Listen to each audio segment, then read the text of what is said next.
Welcome to the Bare Metal Cyber Security Plus podcast. This series helps you prepare for the CompTIA Security Plus exam with focused explanations and practical context.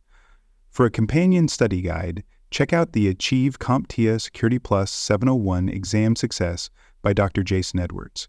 It is the most concise and complete Security Plus guide on the market, built for busy professionals who want to pass the exam fast and on their first try. You can find this book and others at cyberauthor.me. In this episode, we're focusing on different types of sensitive data and the controls used to protect them. Not all data is created equal. The way you secure information depends on its value, its legal requirements, and the consequences if it's lost or exposed.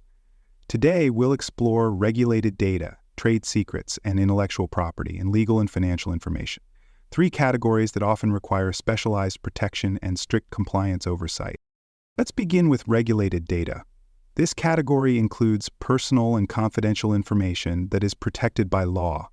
Common examples include healthcare data covered by the Health Insurance Portability and Accountability Act, also known as HIPAA, and personal data governed by the General Data Protection Regulation, or GDPR. Other regulations include the Payment Card Industry Data Security Standard, known as PCI DSS, which applies to payment card data, and various privacy laws at the state and national level.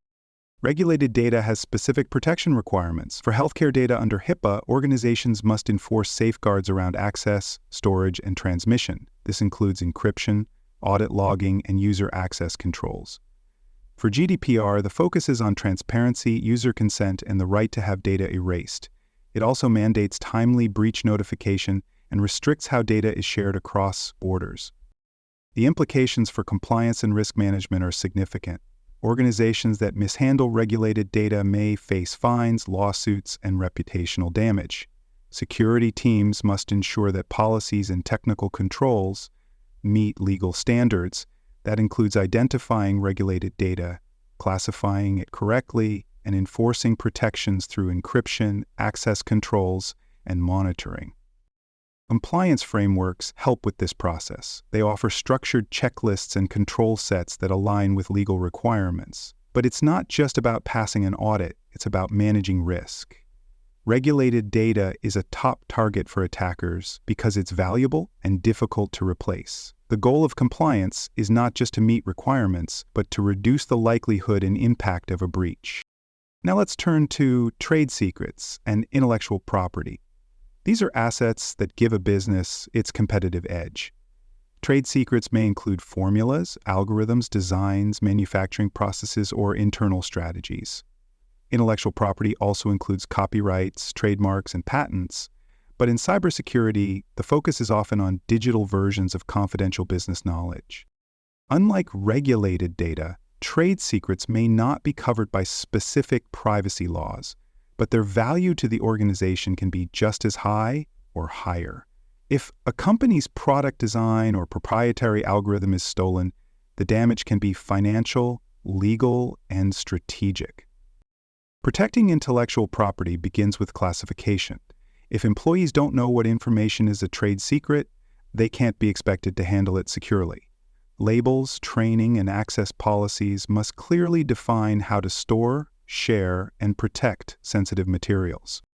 Encryption is one key tool. So is digital rights management, which can control how documents are accessed or forwarded. Access controls should follow the principle of least privilege. Only those who need to see the data should be allowed to view or edit it.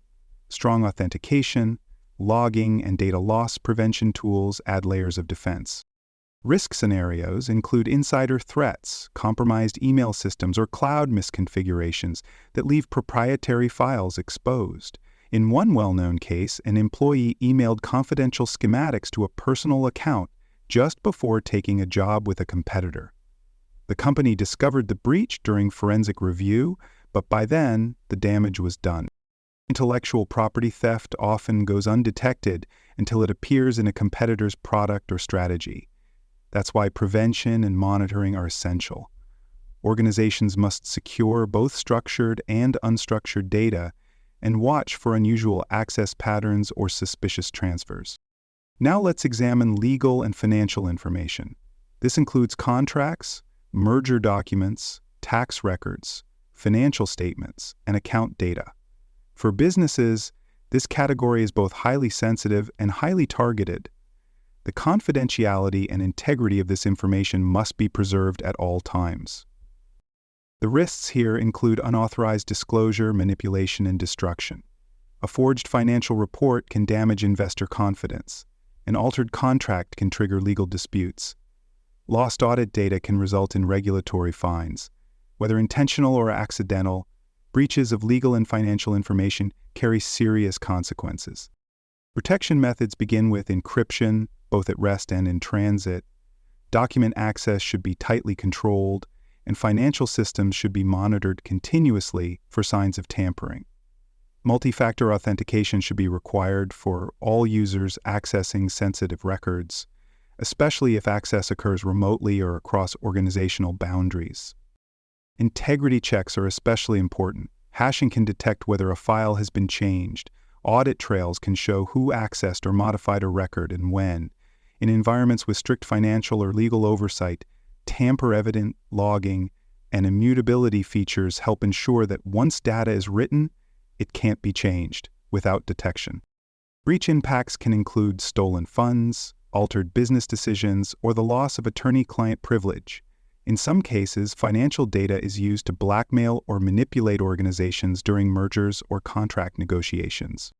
As you prepare for the Security Plus exam, be ready to distinguish between different data types and their security requirements. Know what regulated data includes and which laws apply, understand how to protect trade secrets, and how intellectual property theft differs from privacy violations. Be able to explain how legal and financial data is protected through encryption, logging, and access controls. You may be asked to choose the right control for a specific type of data or to identify the consequences of mishandling sensitive information. Thanks for joining us for this episode of the Bare Metal Cybersecurity Plus podcast. For more episodes, tools, and study support, visit us at baremetalcyber.com. And before you take the test, make sure to check out the practice questions in the book Achieve CompTIA Security Plus SY0-701 Exam Success by Dr. Jason Edwards. They cover every domain and are a powerful way to lock in your knowledge.